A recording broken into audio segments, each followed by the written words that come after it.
Hey, everybody, and happy Thanksgiving. Welcome to a nice festive edition of Highly Disputed, the Lloyd and Liam NFL show.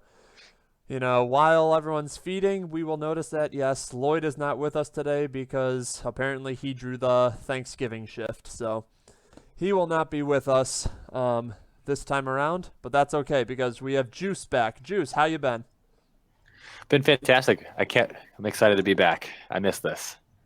Well, hopefully you have in all that time you've been working, you developed you have some scalding takes deep inside you. Yeah, I actually researched football for once. Oh well, that's good on a sporting podcast. All right, with us also is Seamus, our analytics expert, and Liam. Half of the highly disputed crew. So let's hope we have a nice, fun show for you today. Before we even get too into it, let's look at our hot takes from last week because we actually had some that went through. So, Liam, how'd yours go? I'm on the opposite side of that. Mine did not go through. I think I'm 1-3 now.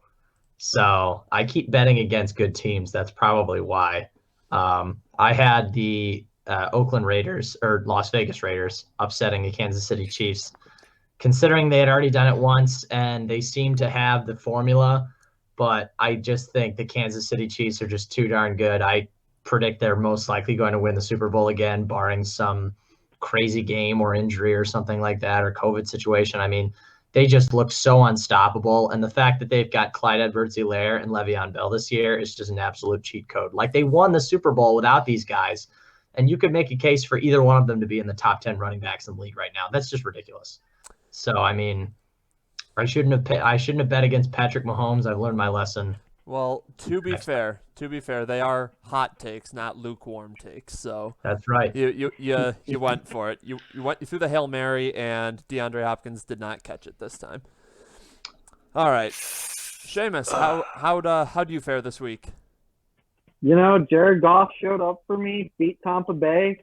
Tampa Tom now 1-3 in primetime games and 0-3 against top 10 defenses, or 0-4, I guess is the Saints count twice.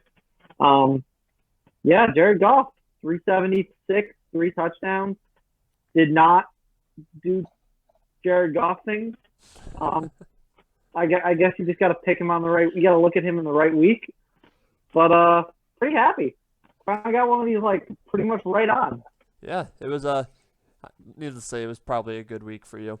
And then I said that the Broncos defense was going to show up and really shut down Tua and lead them to the win. And not only was I right in them shutting down Tua, they got Tua benched. Like, we'll take that for That's now. cool. That's definitely something that we will discuss a little bit down the line. But Juice, did you happen to have an unspoken hot take last week, or was it more just you were watching football last week? Or just watching football. I didn't care because the Bills weren't playing. That's more than fair. Well, since it's been a while, we'll start with you. All Um, right. Rams Bucks. Rams ups. I guess you could call it an upset depending on who you're rooting for. Rams beat the Tampa Brady Buccaneers.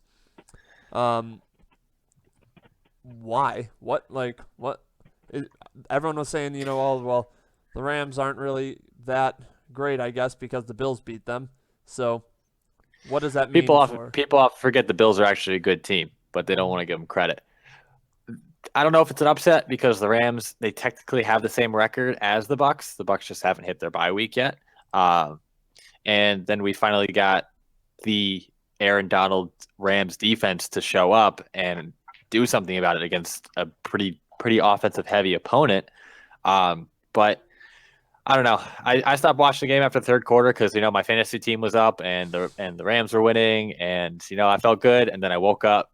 Rams won and my fantasy team lost because Chris Godwin is an awful person. Tom Brady hates my life.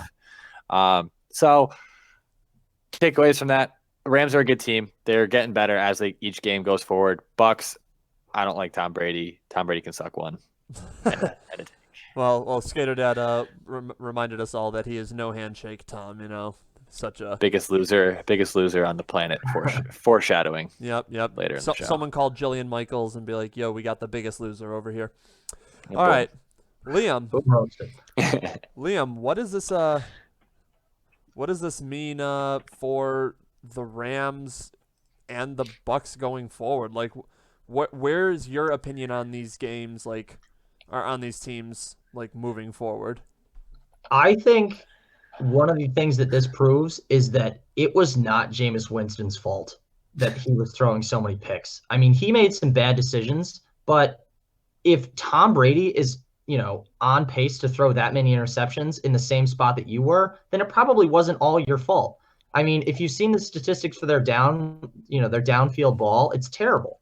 And those are the plays where they're generally getting picked off. I don't think Bruce Arians is calling good plays for downfield play. I think they're very easily getting found out, even with the best wide receiving core in the league. I mean, on paper, they should be one of the best of all time. I mean, they've just got some freaks out there. And I mean, Tom Brady is probably going to find a way to win more games than Jameis Winston just because he takes care of the football a little bit better and he's a facilitator and all that. But all I have to say about the Bucs is I think it's more of a team problem than it was about a Jameis problem. Yeah, I mean, Seamus, what's your take on that then? Like, what's... with the Bucks, it's sort of this thing where they run the ball a lot on first down for really ineffective yardage, and then they're forced to throw it behind the sticks on second and third. And Tom Brady just doesn't throw the ball as hard as he used to. He is not as accurate as he used to be. And putting him in these obvious passing situations, whether it's Byron Leftwich calling plays or Bruce Arians scheming the offense, is leaving Tom in really awkward positions. And I think they really need to make some serious changes there in Tampa Bay because it's starting to look like when they play good teams, but they're pretty vulnerable to getting beat. Yeah, I don't really know. It's definitely it's interesting just because we've either seen Tom Brady be incredible in his games or do something like that where he's responsible for the team losing. So the duality of it is pretty incredible. It's pretty incredible for us as Bills fans having watched something like that for so long. And yeah, what's that, Juice? I mean, if you go looking forward to their schedule, they got the Chiefs, the Vikings, the Falcons twice, and the Lions. I think only 2 of those games are guaranteed W's. They have to work for the rest. So if they go 2-3 in that, they end up 9-7. And I think that's a very disappointing season for that team. Like one game better than they were last year. Yeah. With it's a very Tom Brady, disappointing season. Antonio Brown, Rob Gronkowski. So bring in 3 Hall of Fame players and get one game better. Seamus, you can take this. But what helps them a lot. Oh, I was just gonna say you can take this as a compliment or not, but someone's drawing parallels to you and being Colin Cowherd with what you're dropping. I need to meet Seamus' daughter. No, but what helps Tampa is that there's not another really good playoff eligible team in the NFC because no one from the NFC East is getting in. 3 teams from the West. You're going to get 2 in from the South, I'd assume. The Bucks and the Saints. And then based on the way things are going in the NFC North, it's probably only the Packers. It's not like there's an 8th team pressing them. So Tom Brady can struggle all they want. But if he plays well in the playoffs, who cares? And in the playoffs, too, it goes to more of this conservative running style, which seemingly the way they've been calling plays in Tampa is the way, Tom wants to play. Where it's like, I'm going to take 10 deep shots a game. I'm going to give the ball to Ronald Jones and Leonard Fournette a ton and rely on this defense to get turnovers and stops. Yeah, I think it's needless to say that at this rate, they're, unless, barring a monumental meltdown, they are probably going to make the playoffs. And, of course, by that point, it's all bets are off because you still have Tom Brady. But it's definitely not. I mean, I know a lot of people were saying Tampa is going to be a Super Bowl contender, and then it was like, okay, well, maybe not a Super Bowl contender, but they're, they'll make the championship, or they belong in the playoffs, and it's like you see those glimpses of them just really not being that dominant team that has been advertised. So I just think they need more time. Like, they had such a short, they had such a short preseason. They had no preseason, barely any OTAs. This is like the 10th time that they've been able to practice what they've been working on in an actual game scenario. Like, this is only his 10th game with the team. Well, So, that's the thing with that team. They're so good that nobody's going to give them that time. They're like, we need results right now. We need it. We need it.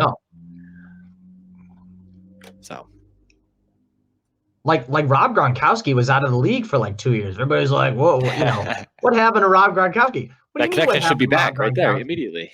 I'm not even sure if I can say on this show what most likely Rob Gronkowski was doing the past 2 years. Like, of course he's not good at catching the ball. We got to keep our PG-13 rating. Can't lose our subscribers. Yeah. Our sponsors. We can't hear Chev. Shoving, where'd you go? Sorry, I accidentally bumped my mic button. I'm not very good at reading the mouth. I tend to use my ears more. All right.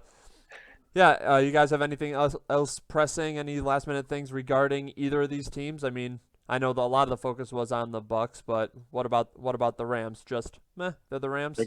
They're getting better. The defense is showing, and as long as Jared Goff can complete passes to Robert Woods the entire time, they're going to do well. Well, they've been getting a lot of yards after the catch too. I saw Cooper Kupp had a ridiculous number of yards after the catch. So I mean, if you got a team that's doing that and they're getting some blocks downfield, I mean that opens the playbook a lot too. Like you're not just throwing to the sticks. You're actually trying to get some big plays going. Starting from behind the line and then getting some guys downfield. And McVay is going to figure something out. And I'm not going to complain because as someone who has Cooper Kupp on my team, I was very pleased that he had over 100 yards in the first half. All right, well let's move on. And Skater Dad, I know you'll love when we talk about this. Is there some trouble brewing in Miami? Seamus, we're Bills fans, but I think we're happy about what's going on in Miami. But should Miami be worried at the moment? I mean, when your coach admits that that the backup quarterback gave you a better chance to win than the starter, that's a problem. I mean, you can't go out there and say, we want to make the playoffs. We're about winning here in Miami. We're about building this winning culture. And then for X number of weeks, trotting out a starter who, by your own admission this week, does not give you the best chance to win. That's a problem. We've talked about it on this podcast for weeks and weeks that Miami benefited from getting a lot of defensive touchdowns, getting special teams touchdowns, giving to a short field. And this week against Denver, besides that first drive, it didn't happen, and they struggled. And I think when Ryan Fitzpatrick comes in for half of the fourth quarter and generates more offense than Tua did the whole game, that's a problem. Ryan Fitzpatrick for the Hall of Fame. Yeah, Skater, if you got anything you wanna add in while we're discussing, feel free to chime some points in. Juice, I know you're an avid fan of Ryan Fitzpatrick, so some may say that, yeah. I'll give you the floor. Your words, not mine. Yeah. Well, is there? Go ahead. I mean, he did try and make a case for Fitzy for the Hall of Fame, but what like in your opinion, do the Dolphins try and do a mix of Tua and Fitzy? Do they go to Fitzy? Do they stick with Tua? Like, what's their best move here, given that they are trying to make the playoffs? Tua is not the best, in my opinion. He hasn't really proven anything. I mean, just going off of what Seamus said, he really hasn't generated much other than a couple touchdown passes. Most of the stuff that has happened has been because of their defense, which is a very good defense. I don't think they were right in benching Fitz as soon as they have. I think they should have had Fitz kept playing, sprinkled in Tua here and there if they were winning games by a lot, play him against the Jets, something like that. But I think Fitz should be the starter. I think he should be undisputedly that team's quarterback because he's a gunslinger. I mean, he did more offense in the fourth quarter than Tua had all game that game. And that's just you can't teach experience. I mean, with his first year in the league and him just getting thrown into the mix, that just wasn't a good look in my opinion. But who knows? If it's as good as QB, he'll never get the one spot consistently. Fair. I agree with that. But he's still a Hall of Fame quarterback in my books. But all right, hold on, let me get that. Yeah. Juice calling out Flores. I'll coach the Miami Dolphins better. Yeah. Oh, shite. All right. So I guess Liam. I mean, we see what the Dolphins their schedule is. It's a pretty easy schedule, as I know Seamus has said, the last place schedule. So even with a quarterback controversy, should we still expect to see the Dolphins in the playoffs, you think?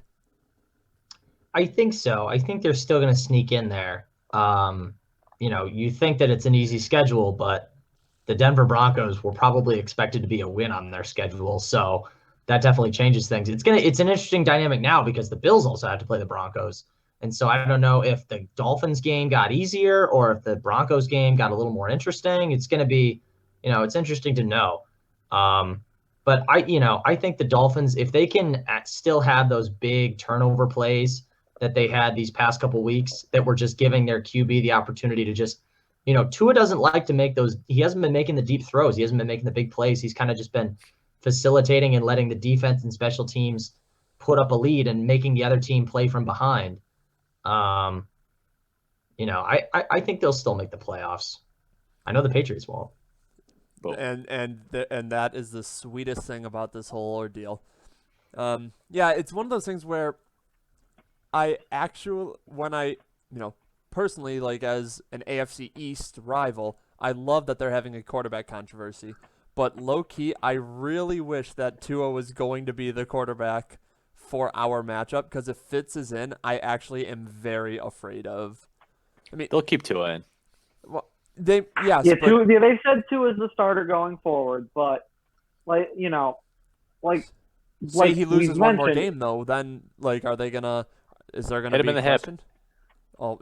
I mean, if they lose one more outside of that Chiefs game, I think they probably are going to be out of the playoff picture because, you got to deal with – I think we all assume at some point Baltimore wins football games. And then someone, either Tennessee or Indy, is locked a spot. Vegas, I think, is cruising towards the spot. And Cleveland, again, by virtue of a really easy schedule, is cruising for a playoff. I mean, they still got the Jets. They still have a bunch of, we went over last week. Cleveland's probably the bare minimum is 10. If you're Miami and you lose another game, plus you have that Chiefs game, all of a sudden you're already at 10-6, and you don't have the tiebreakers over people, which is an issue for them, is that they don't hold a lot of tiebreakers because of some of those early season losses. Juice, you really made Skater very upset with your hip comment, and therefore got your coaching contract rescinded. So, I'm controversial. What can I say? But either way, we'll give one little sad trombone for the Dolphins, who all of a sudden entered a quarterback controversy. All right. They have an O-line controversy. That's what they have. They've got a lot of controversy, but still can't deny that Flores is doing a pretty good job, all things considered. All right, next let's talk about the Ravens, because holy moly, they are 1-3 in their last 4 games, something that is not expected. a lot of analysts were thinking that, this was going to be a better year for Lamar, whereas a lot of skeptics said that Lamar was going to be figured out this year. And I mean, the Titans definitely entered. Derrick Henry did Derrick Henry things, especially in OT, so that tends to help. But, all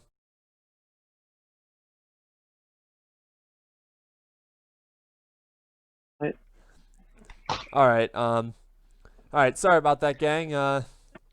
For some reason, I don't know if it was the rain or what, but we got cut off a little prematurely. So, Seamus, we'll get back to this because I think this is where we cut out. Show ain't over. So. Yeah, I think we were left off right here. All right. So, what do you think? So yeah, to get back to this point, Jackson's ceiling is higher than Michael Vick.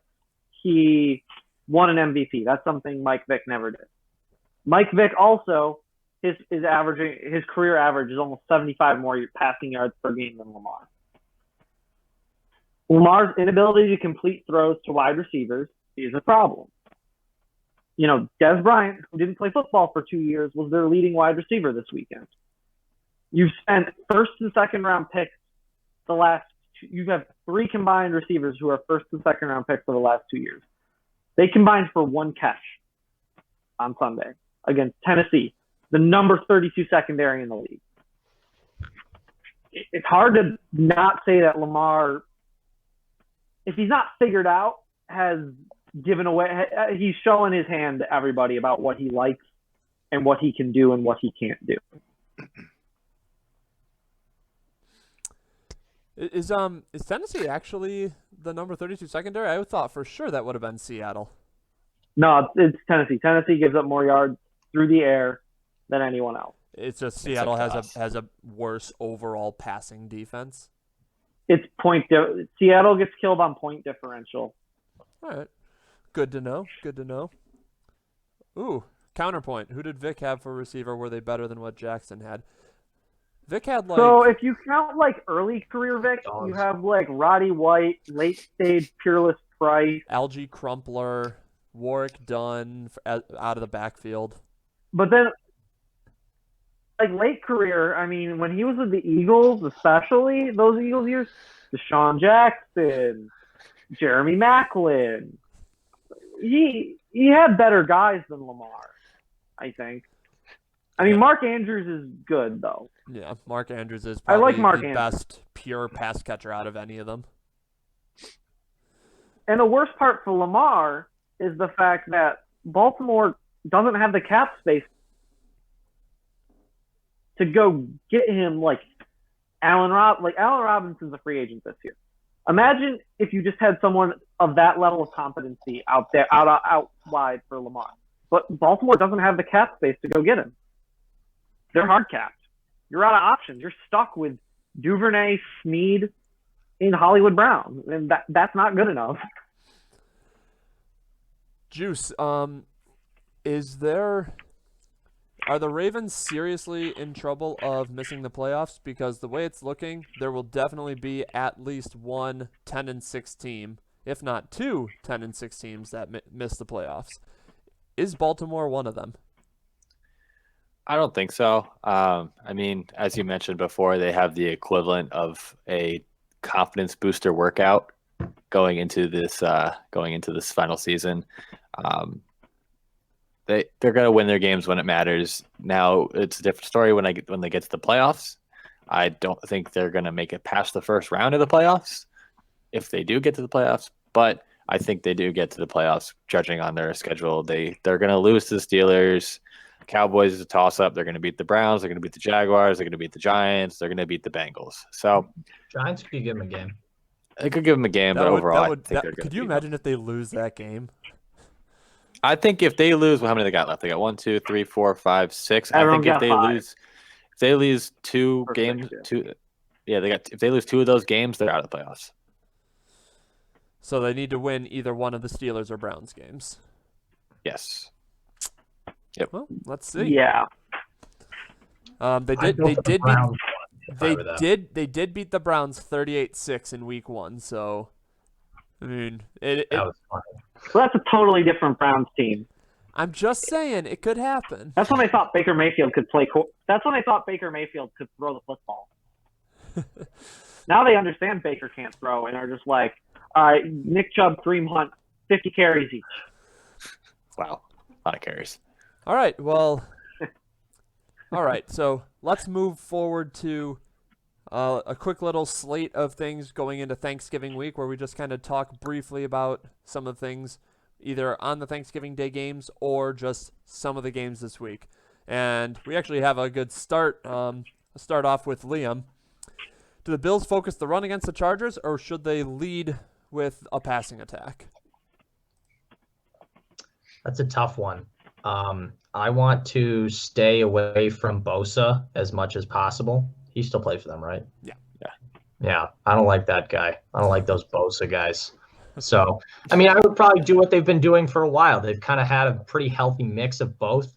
I like when they get Zach Moss to the outside, or they do the, McKenzie doing the end around, and then they've got some good cuts with Beasley and Diggs. Like, I think they're a very well-rounded team.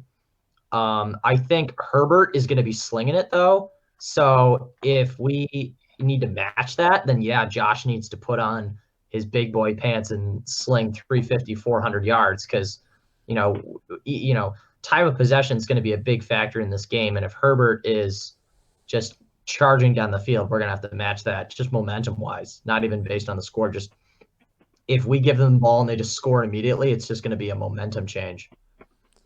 Yeah, and therein lies the key, right? Time of possession. Do you trust your running backs enough to help extend those drives? But right. Two things. Give Zach Moss more of a chance to run the ball. I think this is the game where he can show that he can be the number one running back for this team. And 2, feed the ball to Cole Beasley more. Keep him as the top receiver, top target in the game. Keep him getting over 20 fantasy points for me. And the dude is always open. So if it's not downfield, don't rush it. Look for Cole. He's always open in the middle for a 5-6 yard was game. Nuts. That one where he was over his back, I was like, are you kidding me? Those are my 2 things. So, well, we have a question for you. And does Herbert give you any resemblance to Fitz? And is Herbert going to have a better career than Fitz? It is early, but first impressions. It's very early. I'm going to say he doesn't really remind me of Fitz that much because, one, it's too early to tell of anything really with him. And I think he'll have a better QB1 career than Fitz had. But I don't know. I haven't watched him too much to know his play style, so I can't really comment on that. But Fitz is better. The one thing I have noticed with him is that they say he's one of the strongest ones in the NFL. I mean, they think he's Josh Allen's better. Nobody Herbert else reminds matters. me of Favre. Favre? Isn't that what people said about Josh Allen? He has the slinginess of Favre, just with the size of Ben Roethlisberger. Yeah, they both have I actually think Herbert and Allen are kind of similar in terms of how people evaluated them out of college, which was like great, physical tools guys, but is it all there ups and are they accurate? But Herbert's probably a little bit more polished as a passer coming in than Josh, just because he played at a Division I school with high Division I school with high Division I talent. But there Liam just left. All right, well, we'll get Liam back in a second. Thankfully, we heard from him once already on this, so once is enough. Yeah, we don't. The real key with that Bills game. The real key with that Bills game is whoever is guarding Mike Williams, and can they physically match up with Mike Williams? Because the Bills have short corners, and so you're going to have to jam Mike Williams up every chance you get. And if you don't, he's going to bully. He can bully corners. I mean, he's 6'4", and he's the best 50-50 ball receiver in the league by the Amazon Next Gen Stats this year. He's the best 50-50 guy. So that's definitely, I think, what this matchup comes down to. And like Justin said, time of possession. I don't want Herbert to have the ball for more than 25 minutes of this game.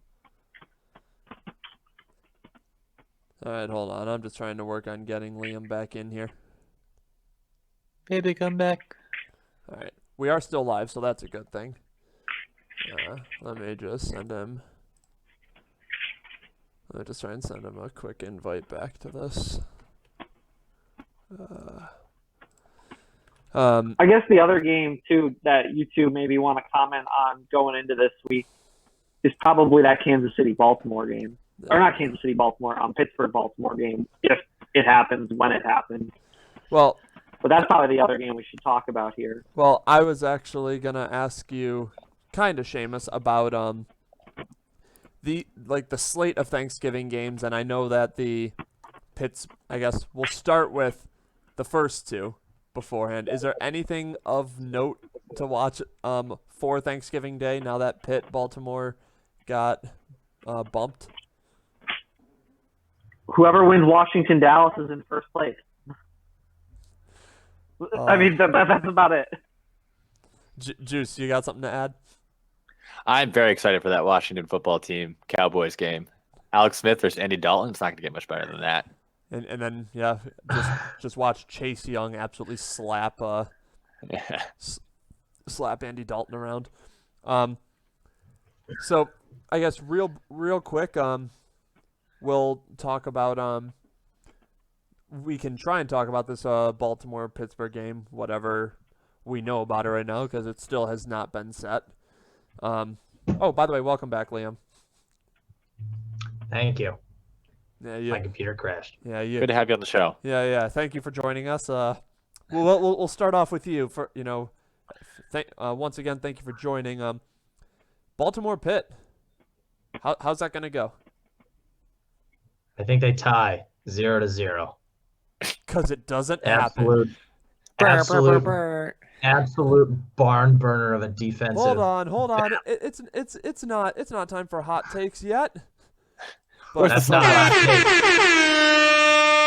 I don't have any sunglasses. I only have. I've got a question for you three about that Pittsburgh-Baltimore game.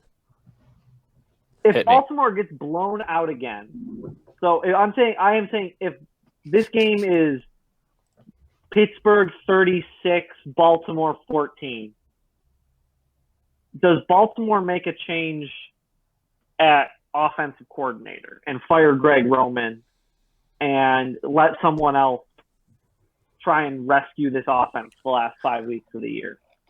No. And I think that's because they are still technically in a playoff position. I have to look away because I can't look at Liam like that. He's on both my screens. I can't. There's no getting away from him. Okay, let's just. I think this is a stylish thing. I feel like I've seen Justin wear this before, right? Is that Han Solo? He's worn. I think it's supposed to wear it on that side. No, it's definitely. No, that's to be on Indiana Jones. Dun, dun, dun, dun, But dun, dun. I just feel like the Ravens are. I mean, they're only 1 year removed from being that 14-2. I think that at the very least they're going to see this season all the way through. I'm not saying they should because they clearly need to change something. But I don't think there's going to be any sort of coaching changes until the end of the season. But I mean, if they don't even make it out of the first round of the playoffs, there's definitely gonna. I have to stop looking. I mean, they're cruising for the 7th seed. Right. you're no But fun. like Lamar is still like, he's got the stigma of playoff Lamar. Like if they have. I mean, shown like, nothing- here's the truth: if you're the 7th seed, you're playing Kansas City. Who's the backup quarterback in Baltimore? RG3. RG3. Put RG3 in. It's his time. Alex Smith gets a comeback. RG3 needs to come back. Oh boy, that would be something. Let those rubber Achilles out there. Yeah. Oh my God, two very broken quarterbacks, but wonderful. I mean, let's be human honest. beings. Whoever gets the 7th seed in the AFC is losing Alex by a lot. Smith versus RG3 in the Super Bowl. Could you imagine Washington wins and somehow that happens? That would traumatize NFL fans. Who would win comeback player of the year at that point? It would still be Alex Smith because at least think so? RG3 never had, his life at risk. I guess. Just his career. Depending on how Big you Ben's look at gonna it. win that award. That award's done. Like that's Big Ben. So who's going to be the first team out on both ends? And I guess for the AFC, you can say the two teams out. I know we talked about it last week, but now it's getting a little more clear, the playoff picture. Who are we thinking are the teams that are gonna be left home and crying because they were supposed to make it? Supposed to make it, or like a late tier contender that's going to be upset because they didn't make it. Well, I guess either way, someone who is The Dolphins are gonna definitely be one of them when they don't make the playoffs. They're gonna be like, oh, we had a good season, so blah blah blah. Flores, blah blah blah. We should have made it, and something like that. And then Patriots fans are always going to be salty about it, regardless if they were in contention or not. So they are in the Browns. I think the Browns could find a way to mess it up. They are Absolutely. the Browns. Yep. I don't know. I haven't really thought of the second one. I'm going to say the Dolphins and the Patriots.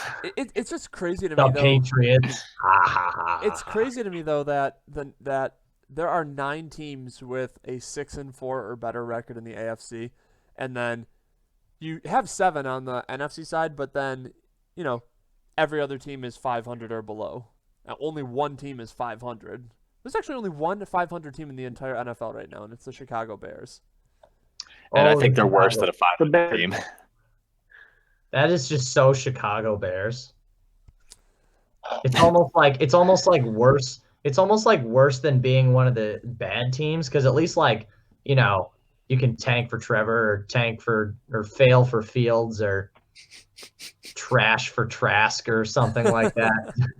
Play like trash. Write these down. Were you coming up with those right on the fly, like the second? Only the Trask one. The other one's tank for Trevor and fail for Fields, and I don't know who's trash for Trask. That was Lose for Lance. Get cooked for Book. I don't know. I love it. You know who really actually? You know what team I would actually feel more concerned about is whoever loses the Indy-Tennessee game this week. Because both of them have fairly difficult schedules coming down the stretch. And especially if it's Tennessee and you're lost both games to Indy and you have no shot at the division and you've shown that some weeks you don't show up.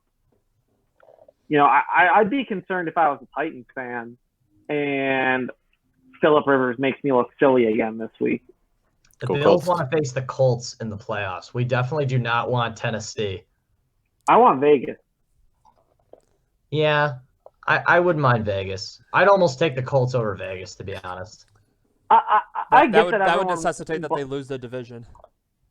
I get everyone wants Indy, but there's this part of me that thinks Frank Reich is just here to exact a very Billsy type of revenge on this team for never letting him start. And also too that they have a really good defense. And I think they have a type of defense that frustrates Josh specifically, which is a team that plays a lot of zone. I was about to make this point, not exactly, but the fact that Phillip Rivers is the kind of person that just can't put it together in the postseason. So yeah, I mean the one chance he had was that 2007 year, and he played on a bum. What was it, torn ACL, and he played pretty good, but that's really his only real shot at it, right? That's really been it. You could argue maybe that Chargers team from 2 or 3 years ago, where they had the second best record but were a wild card team. Yeah, they went 12-14 or something, or 12. Yeah, 12-14. That's a lot of games.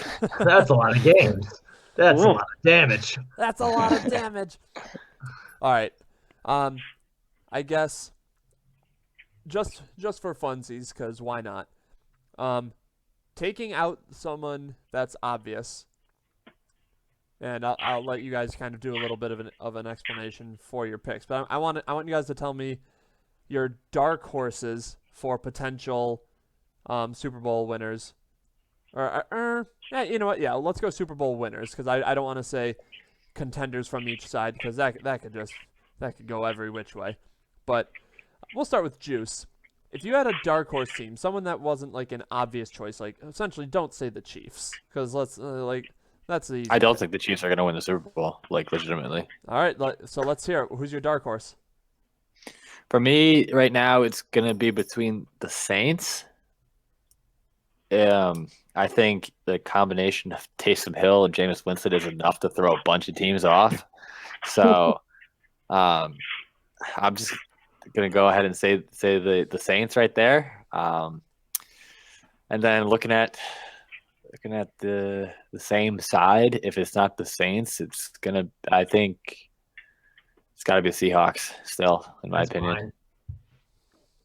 I think it's I think the Seahawks so much recency bias. Like they started this season when they went 5-0, like people were like, "Oh my gosh, like who's going to beat this offensive juggernaut?" The Bills. And then the answer was no one, but the offensive juggernaut that appears on the other side of the field every time their defense steps on the field is apparently that.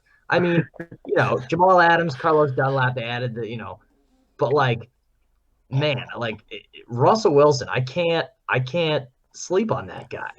And I think it's important to remember that when they played the Bills, they were missing Chris Carson and Carlos Hyde. If they're a complete team, they are a very dangerous offense. Also, Juice. People weren't very happy. Well, one specific person was not very happy with the Saints pick.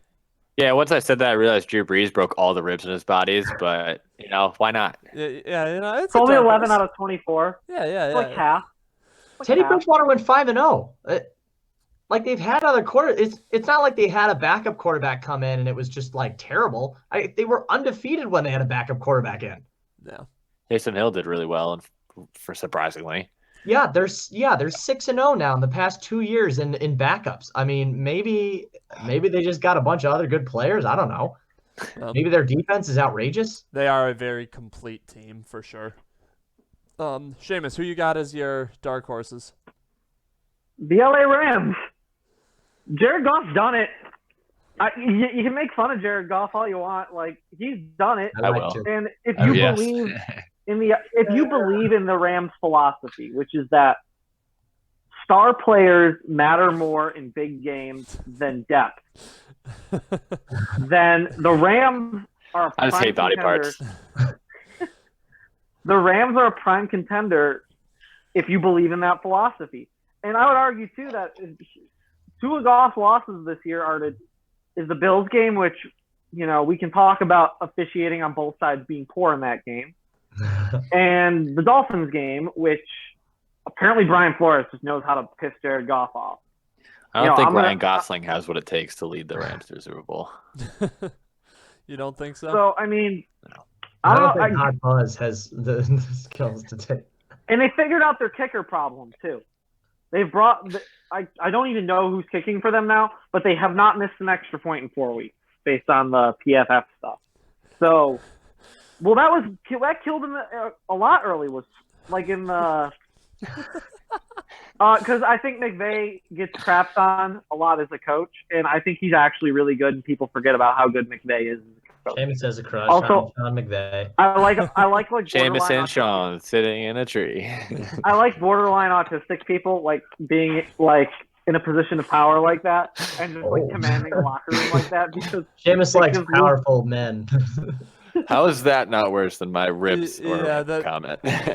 On that note, but seriously, they're 7-3 and they have a shot at the 1 seed. They have the tiebreaker on everybody in the NFC West. If you want to see a boring Super Bowl again, put the Rams in. Yeah. Remember, they were the most electrifying team 2 years ago, and look what happened. 12-3. The Chiefs was pretty awesome. If that was a repeat Super Bowl game, I mean, that'd be pretty cool. I just want to say that my dark horse is the Washington football team. Absolutely not. That's not happening. I think your dark horse pick is the. You had me for a second, Tyler. Okay, bear with me for a second because I already know. You're picking Buffalo. Yes, I am picking Buffalo. And let me take this off. Let me throw. I thought that was a given. Yeah. I tried not to pick Buffalo. Well, so Yeah, I did. well, I no did one too. no one else picked it, so I'll pick it because here's the thing: I don't actually think Buffalo will win the Super Bowl, and that's unfortunate. Boo. Oh. All right, Josh Allen YOLO ball. all right. Well, I'm pausing for a second because we just got a follow and we owe some sky claps, but it's to my mother, so let's all make sure we get my Yay! mom. So, Mom, you got 2 sky claps. That was the most complete one we've ever done. That was actually the best one. So thanks, Mom, for all that. Your mother So- deserved it. So here's the thing.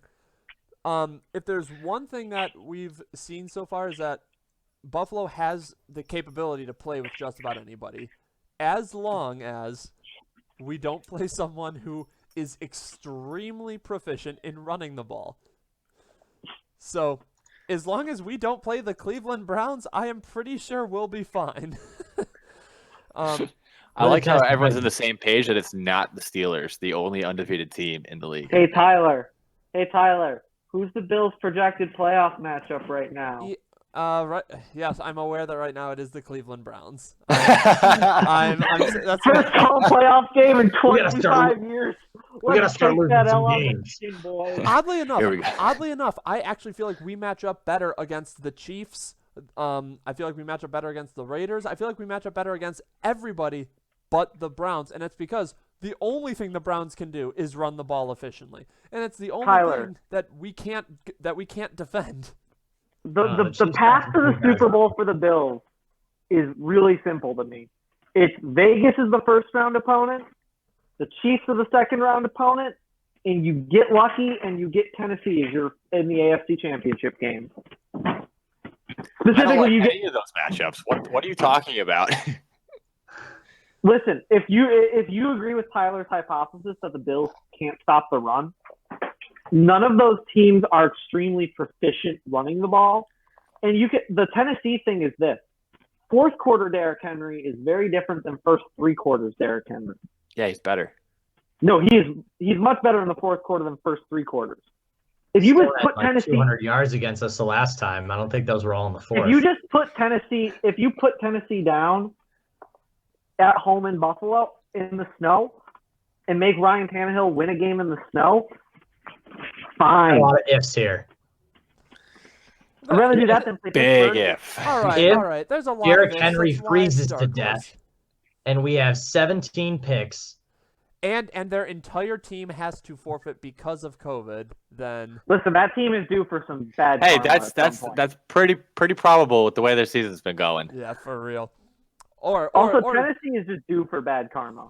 or let's be honest, the next best matchup for the Bills would probably honestly be the Miami Dolphins. No offense, Skater Dad, but I really do feel like the Dolphins have like no running game and they really don't have much of a passing game. It's like, They've got Mike Gesticki. yep, Mike, you sucky. And two, Ooh, remember, false. If No. you could spell his name right, maybe. False.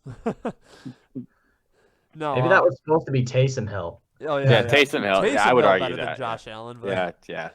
No, I'm He's not better looking in shorts though. Josh Allen has that for sure. Boots. I'm gonna wholeheartedly disagree, mainly because I do think that Tannehill. I mean, the last few weeks, Tannehill just hasn't looked as dominant as he did the previous 14.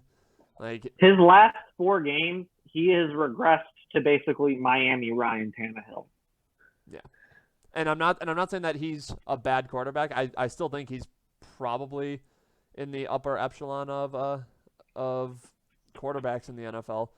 But I just really don't see, if it comes down to Tannehill has to outplay Josh Allen, that I do not see that happening. Also, And Skinner Dad. big game Josh has been a little bit better since the that Chiefs Titans duo of games. Absolutely. He has made improvements in important games. And I think one big piece of good news is that Josh Allen is going to have three games in prime time to really, get himself ready for playoffs. So there's that whole stigma of Josh Allen can't make it happen in prime time. Well, he's Let's going to be have honest. every opportunity. If the Bills and Dolphins schedules, if they both only lose, if the Bills lose to the Steelers and the Dolphins lose to the Chiefs, and those are their only losses the rest of the way, that Week 16 game on Monday Night Football against the New England Patriots would be to clinch the division. You want to talk about big game, Josh Allen? There you go. Go win in New England to clinch the first division title in 25 years. Or 35 years. No, 25. 25. Go do it. How long was I gone? And no, Boots, I agree. Like, it is all about the W at the end, not stats. But I'm just saying, I think with the game on the line, Tannehill will not outplay Josh Allen in a game where, it's neck and neck. Okay. All right, guys. You know what time it is. It's time for us to get to the nitty-gritty. Time to have fun. It's time for us. Oh, we weren't having fun? Well, no. No, We I weren't hated having everything. fun. Not whatsoever. All right. So it's time for us to look back to this previous week. Time to examine the good and examine the bad. It's time to hear what we have for our hero of the week. So, we'll start with you, Liam. Who do you have as your hero of the week? So this pick is both biased and not based on stats. This is purely a in-your-face Kyler Murray. I should be the MVP. I haven't gotten an MVP vote yet. My hero is Russell Wilson for beating Kyler Murray and shutting up every ESPN person who has absolutely the fullest of recency bias. As soon as one player wins one big game over somebody else and somebody else loses a game, they're like, all of a sudden, the first 7 weeks of the season didn't even happen. It's not like he's trying to break records in the number of passing TDs thrown. Yes, he had some bad games, threw some bad picks, but this week he went 23 for 28, 197, 2 TDs, 40 rushing yards, just an all-around solid game. That's what they need him to do. He doesn't, they got their running game going again. That's huge. He was able to outplay Kyler Murray. That's what I like to see. A little It's still me. All right. Well, Seamus, can you top that? Yeah, so my hero of the week is Eric Washington, the defensive coordinator of the Carolina Panthers, for pitching a shutout this week, starting 9 rookies or undrafted players.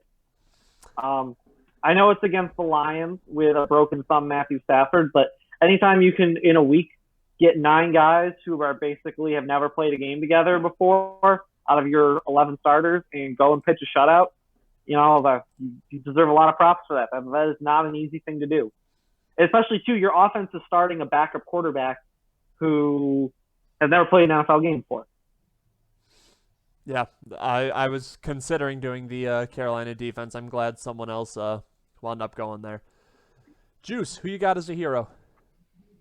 My heroes of the week are all the teams that played AFC East teams and made it a victory Monday for the Bills. That's actually a very good pick. I love it. I love that. Thank you, other teams. That it? You're nothing more to say? I don't think there's anything else to say other than thank you. All right. Other than he might not know who they all are. I wrote them all thank you cards. They're in the mail currently. All right. This one is definitely kind of it's not quite a throwaway, but it's just such a trashy one, but I don't care. It keeps things interesting. My hero of the week is the Washington football team. Not for beating the Bengals necessarily, but because they beat the Bengals, they have now forced a 4-way 3-victory tie technically in the NFC East. And as much that is officially the most interesting division to me because every week I am rooting for them all to lose. And I just want there to be a 5-11 team in the playoffs, and I feel like I'm going to witness that. And I just And then win. and I just for everyone, I'll give them a nice yay for being our heroes. I really, That division is a division of who's going to not win the most, but who's going to lose the least. It's literally a game of hot potato with the playoff spot. Everyone knows they're going to get absolutely smothered in the playoffs, so they're all like they're trying to hand off W's to each other, and I'm loving it. I am all for it. The most exhilarating division in the NFL. He was my number 2, fifth reception coming in clutch for the Bills, but it kind of tied into the whole AFC He's losing. So. You know what? Your hero of the week Goofer. would be Fitz, who played awesome, but did his traditional Fitz throw the pick at the very end of the game that sealed the loss, or he still could have got me. Sealed the W for the Bills. Because let's be honest, he did say that Buffalo was his favorite city to ever play for. You're welcome, Buffalo. All right. So now it's time for us to recap the stuff that was not as fun, the stuff that no one really wants to talk about unless you're us and you just love dumpster fires. It's time for the Goon of the Week. All right. You know what? Juice, you were last before. Let's give it up to you. Who's your Goon of the Week? The biggest sore loser on the planet, Tom Brady. Shake hands with your opponents, you losers, or at least give them a fist bump because of COVID. You are the worst human being on the face of the earth. And to put in a picture with another big crybaby, Antonio Brown, you guys are the biggest goons in the NFL. I love it. And anytime we have an opportunity to really crap on Tom Brady, I'm all for it. Seamus, who you got? Yeah, my loser of the week are the people in Green Bay sending Marquez Valdez-Scantling death threats. I get it. He cost your team the game against Indy, and you can complain all you want about that cost us a shot at the 1 seed, whatever. Come on, guys, let's not send NFL players death threats. Let's not threaten to mail bombs to their house. We're above that, especially for a fan base like Green Bay that prides itself on being a family and all that stuff. To be doing that Owned stuff by the fans. Yeah. Rodrigo Blankenship is also a stud. You can't beat the specs. He's the GOAT. And when you're doing it to a guy who, in a lot of cases, has bailed out that team with Devontae Adams not playing this year, and really last year too. Devontae Adams missed a lot of games the last couple of years. Come on, be better than that. Liam, before I get to you, Skater Dad would like to mention John Harbaugh as John Harbaugh as our Goon of the Week. Oh, actually, did you guys hear the story about why he was fighting Malcolm Butler before the game? No. He was yelling at Malcolm Butler because he's like, Malcolm Butler was stepping on the logo, and Malcolm Butler didn't know what the Baltimore Ravens logo was, and he's like, "Wait, this is your logo?" And he's pointing underneath, and John Harbaugh lost his mind because of it. And Mike Vrabel, and I quote, said, "John, shut the bleep up and go coach your team." You can't even do that. That's reporting from Diana Rossini at ESPN, by the way, who published a story about it. And Liam, right before we get to you, I actually really like what Boots said here as a goon of the week, the guy that ended Burrow's career, because that was a very tragic thing to see. It was one of those things that you saw and instantly you knew it was not going to be good. And then every story you hear, it's getting worse and worse. First, it was ACL. Well, it's an illegal hit, too. Yeah, exactly. Some guy named that should have been a Vontez penalty. Perfect. Yeah, exactly. It's almost like, was that Vontez perfect? It was the Bengals, so. You can't, literally, that is an ejectable play now, is when you go high on a quarterback who's already being tackled low.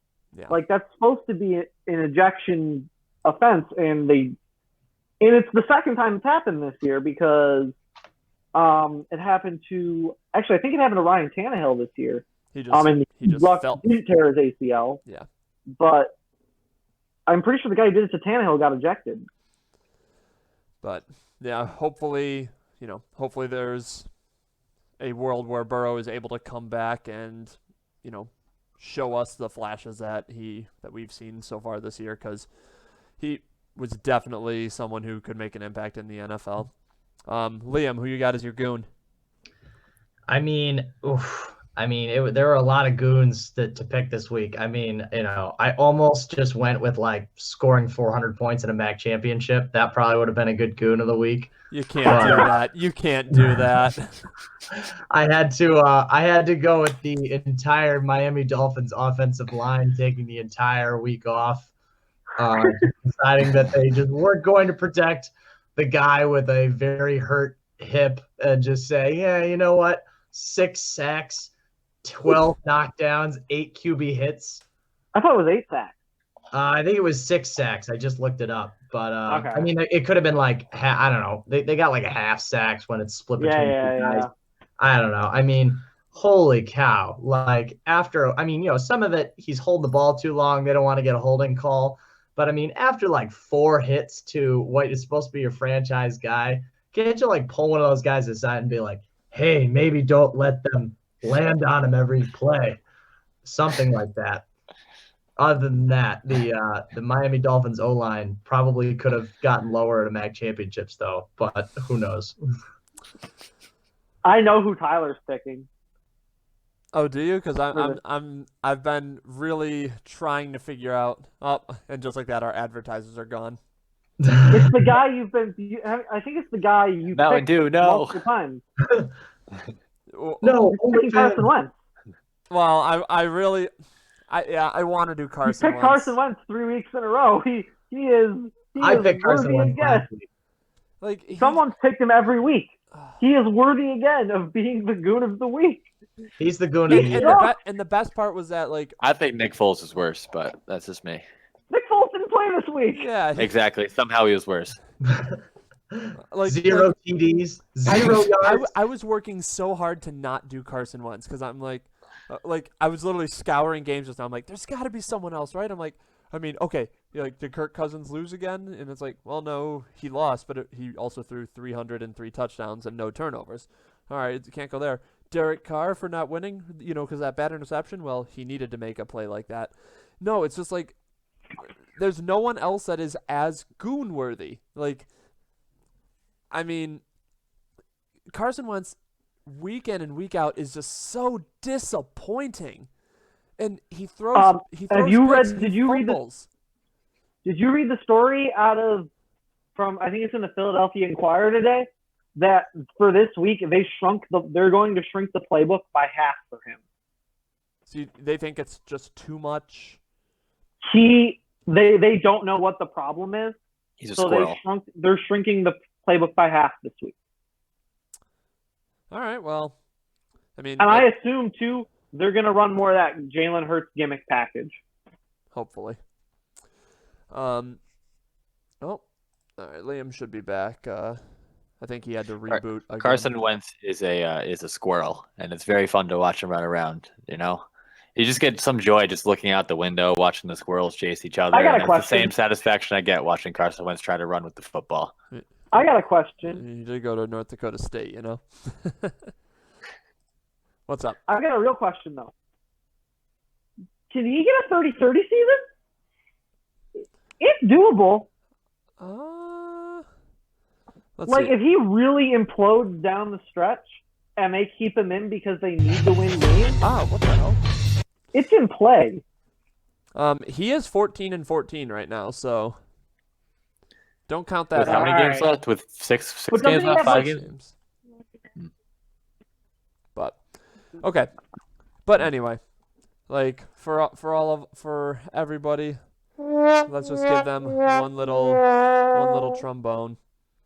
Okay. Well, I just got word from Liam. So let's start hot because I'll do Liam. Okay. Yeah, I'll do Liam. All right.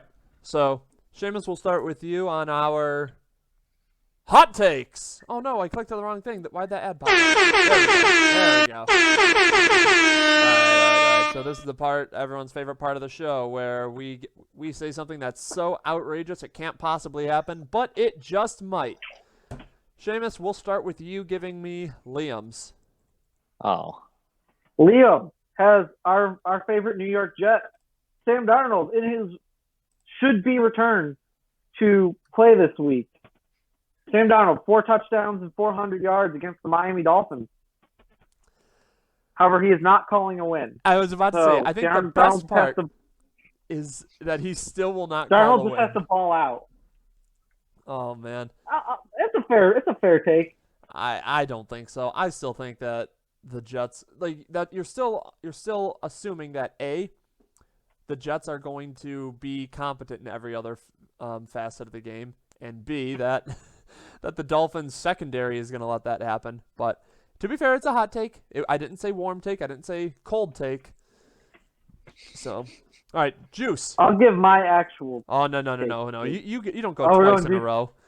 We'll go you, Juice.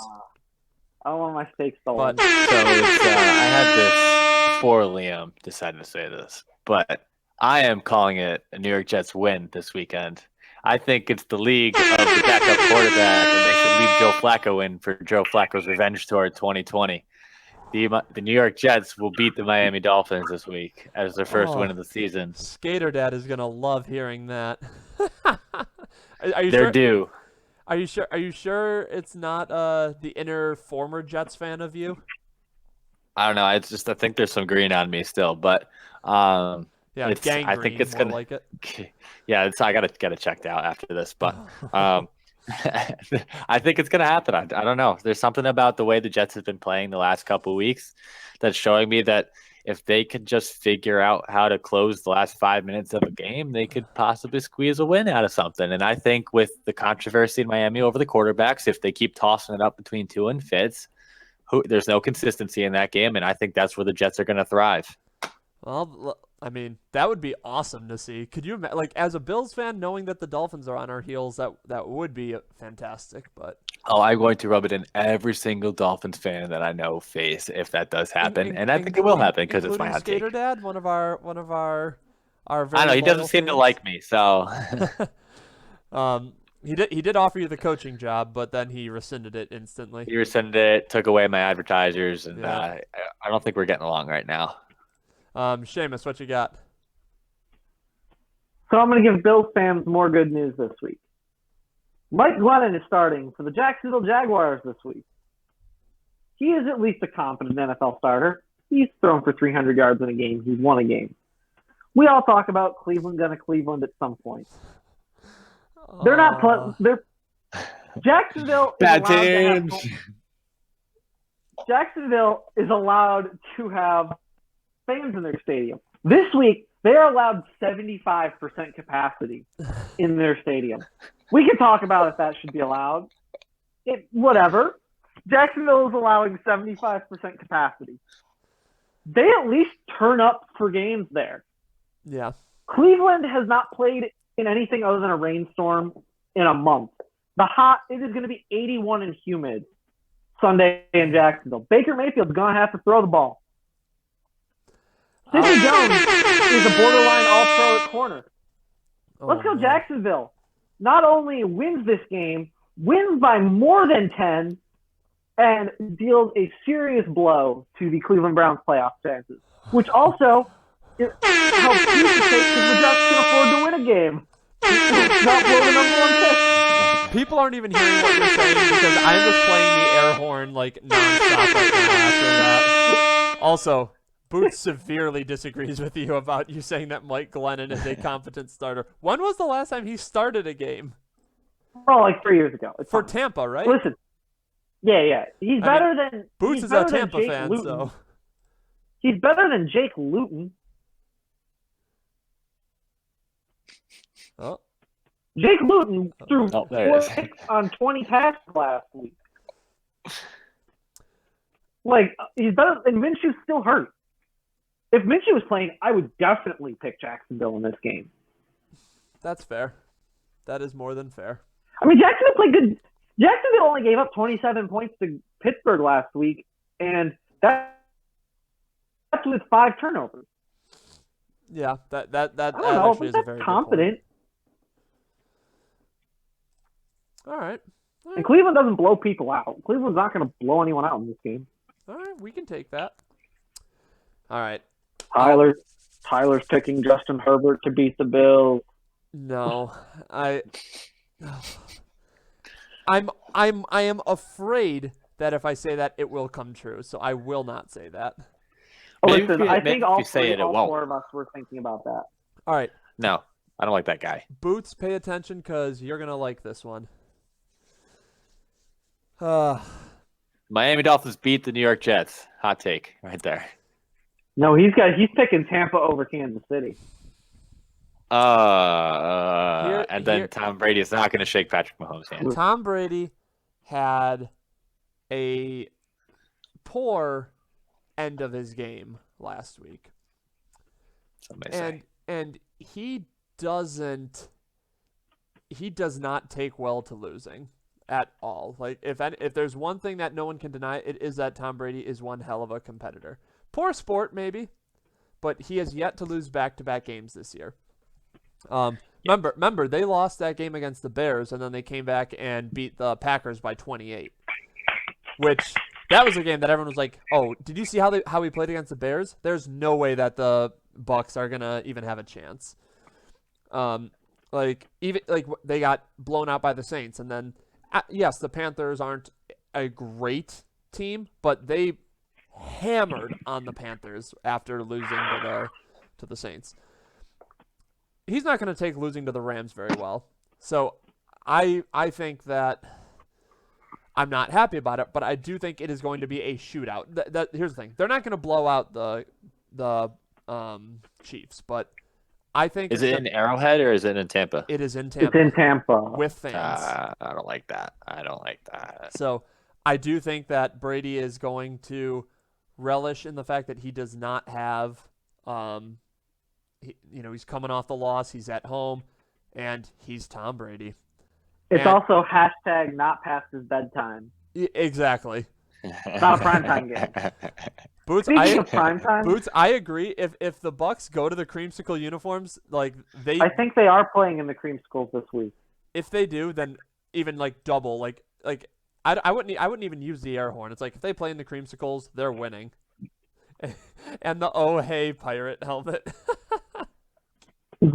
Listen, there are multiple teams that should go back to classic logos, and the Bucks are one of them. Yeah. The Texans should go back to the Oilers logo too. Look at the Chargers; they went back to the powder blues the last couple of years. That uniform is the best uniform in the league. Beautiful. Besides the Bills. Okay. Am I missing anything else? All right. Why are there only 2 4:00 games this week? Because all the other games Because that there's 2 Thanksgiving games. I was gonna say. Well, actually, there might. They might put the Steelers Baltimore game at 4. 1:00. So no, they moved it to 1:00. There's 10 1:00 games and 2 late games. He loves the praise on the classic jerseys. It makes having Sunday ticket a really, really poor investment this year with the amount of times they've just front loaded the schedule, especially during Bills windows where you're paying for it and you can't use it. Yeah. Okay. I think we have just about hit on everything. Seamus, any final words? Nah, I think we're good. Pray Justin Herbert doesn't look like Jesus. Juice, what you got for us before we say goodbye? Jets, Jets. I love it. All right, well, I know Liam's gone. Seamus, Juice, thanks for joining us. I'm Coach Shab. Happy Thanksgiving, everybody. Happy Thanksgiving, and Gobble gobble. Thanks for joining us. We hope you all are safe and are safe and responsible this holiday season, and we will see you next week. And go Bills, baby.